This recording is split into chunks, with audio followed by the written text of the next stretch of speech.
this is not a clickbait. Yes, Viviziepop did lose her mind. So I'm gonna explain what happened essentially. So I just learned about it today, and it happened on Twitter, as usual. So Vivian Medrano, aka Viviziepop, the creator of shows such as Hazbinhotel and helluvaboss, which I happen to enjoy somewhat.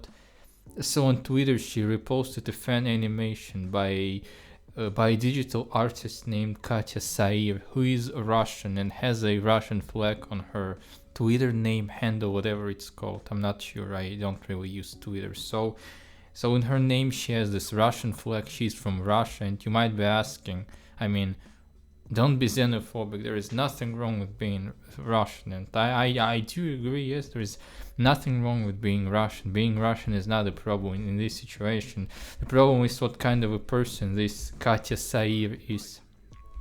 So it turns out she is a staunch supporter of Putin's war in Ukraine. She is absolutely pro-war. She reposts stuff against Ukraine. She reposts anti-Ukraine propaganda. I think you're seeing a screenshot here, which I hope I found to attach here. So essentially, what this screenshot is, in 2022, when Russian forces invaded from Belarus from the north, they were advancing towards Kiev, and they managed to capture lots of small towns in the Kiev region.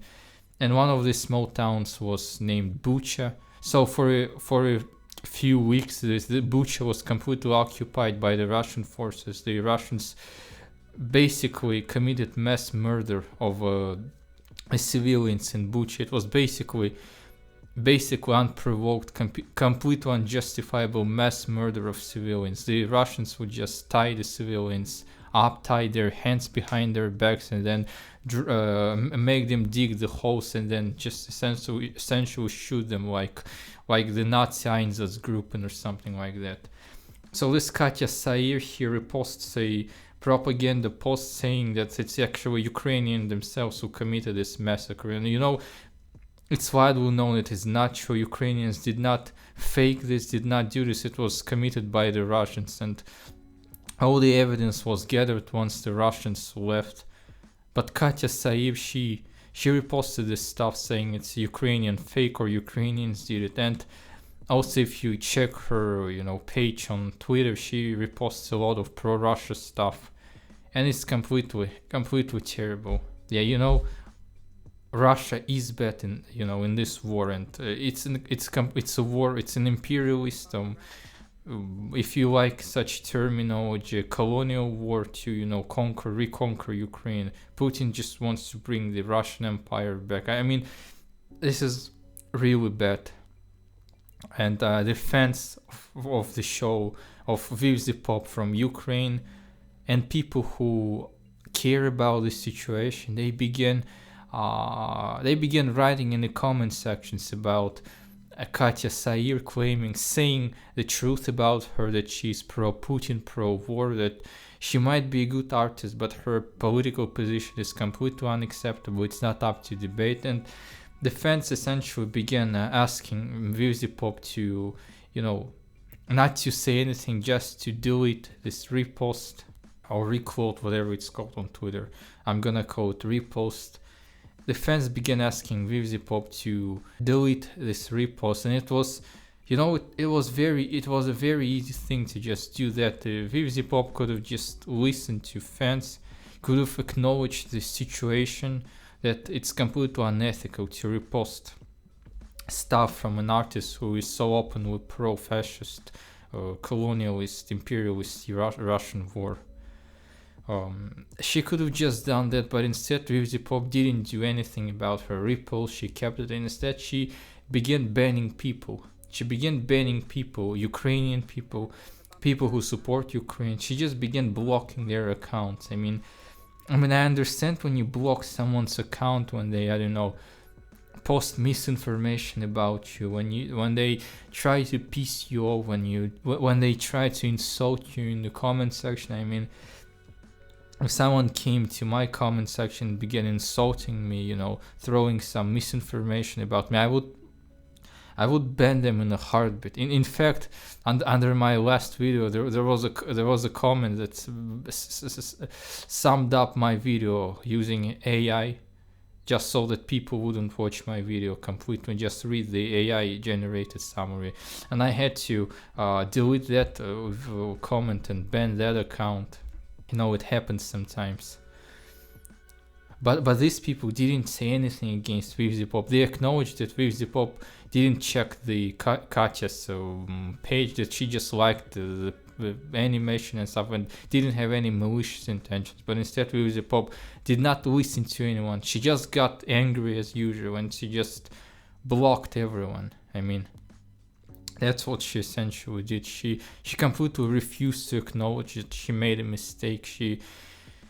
It's like completely baffling to me. I mean, she created a show. I mean, Hazbinhotel is a show about redemption. Is a show about fighting the corrupt authority. The show about opposing genocide. About essentially, the show is about being good people. It's about that you cannot just just once determine who people are and determine that people do not change. It's the show about that anyone, no matter how bad they are, no matter what they did, they can't change. It's a show with a very good message. So I assume the creator of such a show would be more, I would say, sensible towards the political situation, but she's just really not. I've already talked enough about how her shows aren't really appropriate from a feminist perspective, but at least her shows don't really contain anything outright misogynistic apart from underwriting female characters. But that's helluvaboss problem. I mean, I think in hazbinhotel it gets much, much better.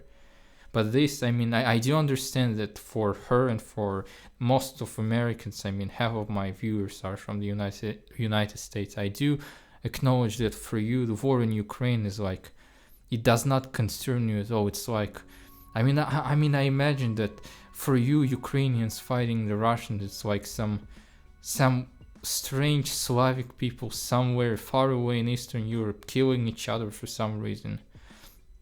I mean, there were literally people in Viviziepop's comment section saying that they don't care about some long war. Essentially, for the Americans and most people in the Western Hemisphere, war in Ukraine is just nothing. It does not concern them. It does not affect their lives directly. It's just some, it's just some weird war far away. There are lots of wars far away. Recently, Pakistan bombed Kabul, and there are just so many wars going on right now. And for Americans, Ukraine versus Russia is just another war, just another barbarians fighting each other. The Americans probably think that Ukrainians and the Russians fight each other with spears and I don't know, stones or something like that.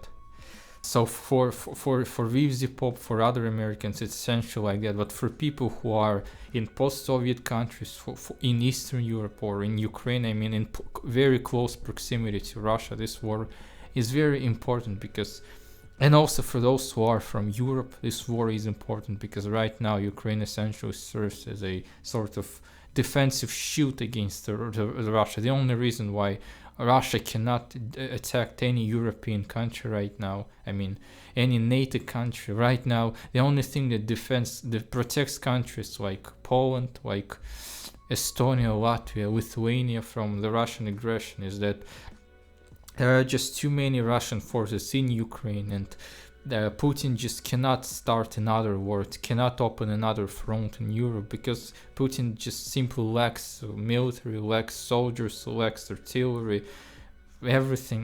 Putin lacks everything for another war, for another front in Europe, for example, in Estonia, Latvia, or if he lost his mind completely, Poland or Finland. But he cannot because he is stuck in Ukraine. So essentially right now, Ukraine is fighting not only to protect Ukraine. Ukrainians are basically dying every day in order to protect not only their country, but protect all the former Soviet states, protect Eastern Europe, and to be honest, protect an entirety of Europe, of NATO from the Russian aggression.